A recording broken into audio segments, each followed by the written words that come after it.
The chapter begins with a young man named Ewan buying chips from a store. He picks up the bag of chips but realizes it's torn and some chips fall to the ground. He bends to pick them up, and a young girl asks if he is eating them. An emergency broadcast suddenly plays and informs the people that there is a sudden earthquake in a nearby city. It says that the earthquake is minor, but its intensity is increasing. Ewan looks outside as the building begins to rumble. A strange object bursts out of the ground, and he protects the little girl from falling debris. Strange towers emerge from the ground, and people all around the world begin calling them Nightmare Towers. Several people receive a strange notification saying they have been nominated as Tower Walkers who can save the world. The people who accept the summoning are transported to the tower's battlefield and receive special skills and equipment like in a video game. They soon realize they can see the outside world and realize the tower isn't a video game. Construction workers outside the tower see a strange woman on it. They realize the woman is a monster, and she and other monsters begin to attack the humans outside. The attack is called a tower impact. The monsters' attack as a result of the tower's impact caused the annihilation of 1/3 of the human population. The people in the tower are forced to watch as the humans outside are attacked and killed by the monsters. They realize the tower selected them because they can save the world, and they decide to climb the tower. They decide to work together and fight against the tower so they can save the world. The Tower Walkers became mankind's last hope and used their new powers to fight for their survival. While fighting, a group of Tower Walkers arrives at a strange rock that blocks their path.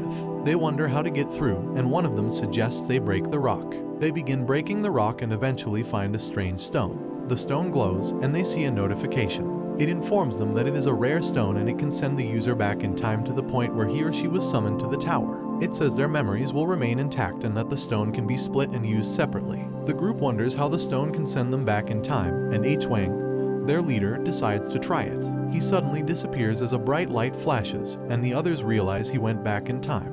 They wonder why he hasn't returned, and Sakamoto explains that he might not come back.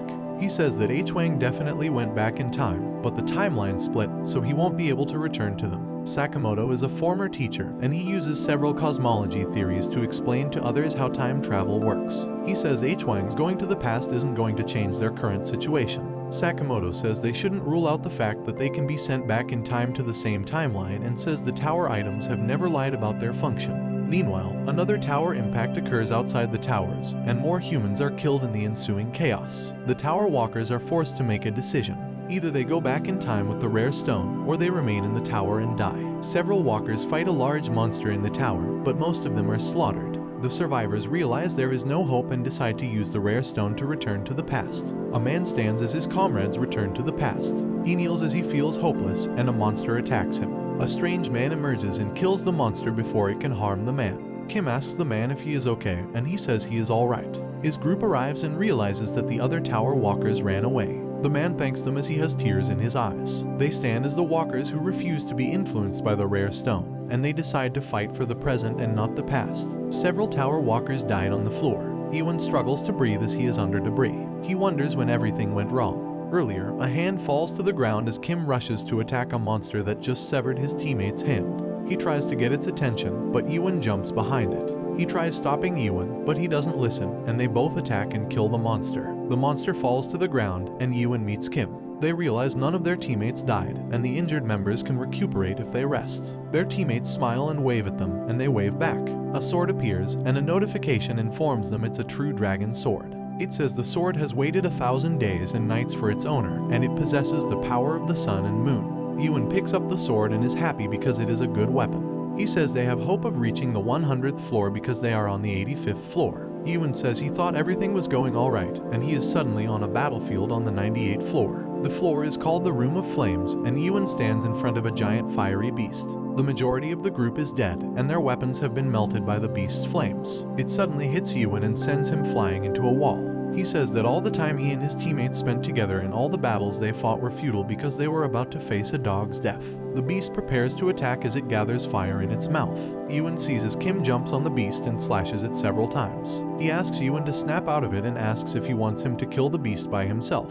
The beast sees Kim and stabs him with its horn as it tries to attack him. Ewan sees what happens and gets angry. The beast rushes to a wall and slams Kim into it. He picks up his sword and rushes at the beast. Ewan suddenly sees a white light that forms a line around the beast. He wonders what it is but decides to follow it. The beast turns to him and they rush at each other. Ewan successfully defeats the beast and asks Kim to stand up, so they continue their journey. He sees that Kim is fatally wounded and sees him holding a stone. Kim apologizes, and Ewan remembers how he was always happy, even at the toughest of times. He was nicknamed the Smiling Knight, and Ewan says he lost his smile for the first time.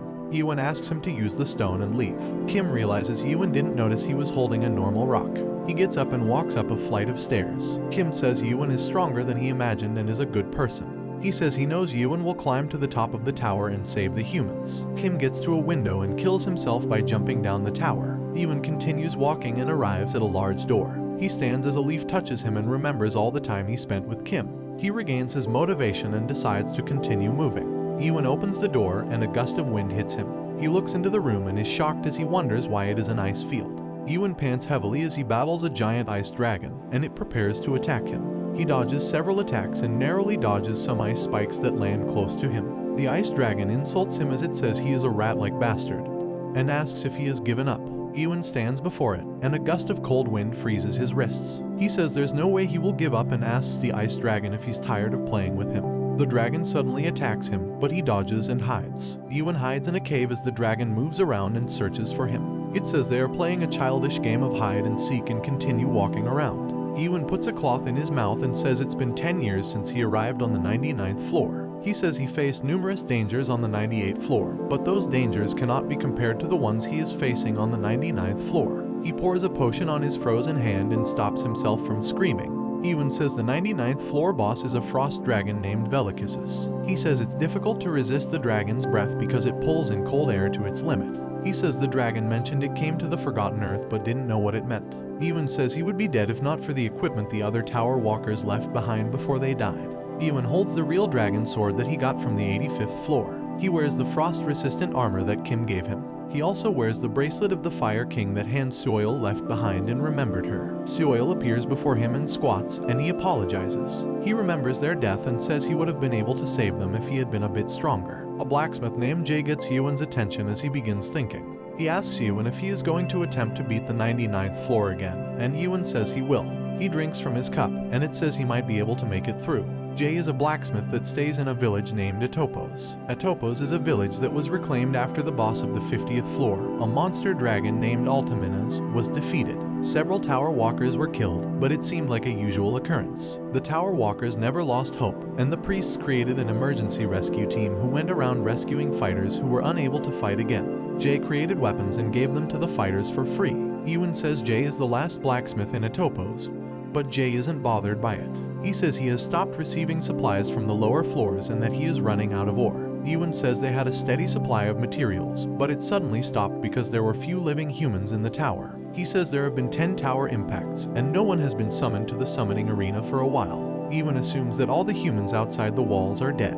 Jay asks him if everything is alright as he has been going up and down the tower. Jack remembers writing he saw on a wall that says, "Tower within a toad, nightmare within a nightmare." He wonders what it means but tells Jay he is alright. Old Lady Hiron disappeared 2 days ago, and Ewan says the only way to go missing in the tower is either by going back in time or by jumping off. He says Jay and Hired were the last supporting walkers. Jay continues working on a sword, and Ewan asks him to teach him his skills. Ewan emerges, and the dragon asks if he is done with his hide and seek. It commends Ewan for his effort and says he is the only human to come to the 99th floor alone. Ewan says he has to kill the dragon, and it says it's impossible. He reminds the dragon that its armor is slowly chipping away from his attacks, and he rushes at it as it prepares to attack him. Ewan crashes into some ice after being hit by the ice dragon's attack.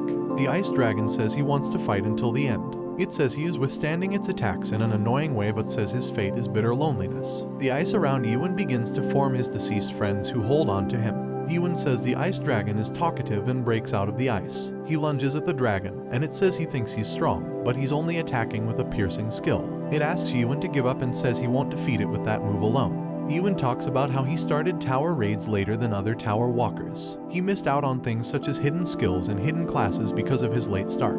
Ewan totally gave up on hidden classes and skills and solely focused on his piercing. He pierced enemies over 50 million times and began to feel a change in his piercing skill. It became faster, stronger, and more accurate. His piercing became so strong that it reached the same level as hidden skills and classes. Piercing isn't a hidden skill, so Yuan doesn't get tired when he uses it because it doesn't consume spiritual power. He says the fight is overwhelming because he pierced the ice dragon several hundred times but has only been able to scratch him. The ice dragon prepares for another attack, and Yuan says he won't be able to dodge it. He sees the white light that helped him defeat the beast on the 98th floor. Yuan follows the light as he attacks the dragon. He hits its jaw and severs the flesh on one side. The ice dragon gets angry because Yuan landed a hit on him. It says it wants to end the fight and prepares a devastating attack. Yuan barely dodges the attacks, and the dragon stands above him. It says Yuan would have defeated it if there were 10 tower walkers as strong as him fighting by his side. It then says that humanity's destiny would have been completely different if they weren't fooled by the Nightmare's Stone. Yuan wonders what he is talking about. It tries to attack him, but he runs away and leaves the floor. He realizes he would have died if he got hit one more time. Yuan leans on the door and wonders what the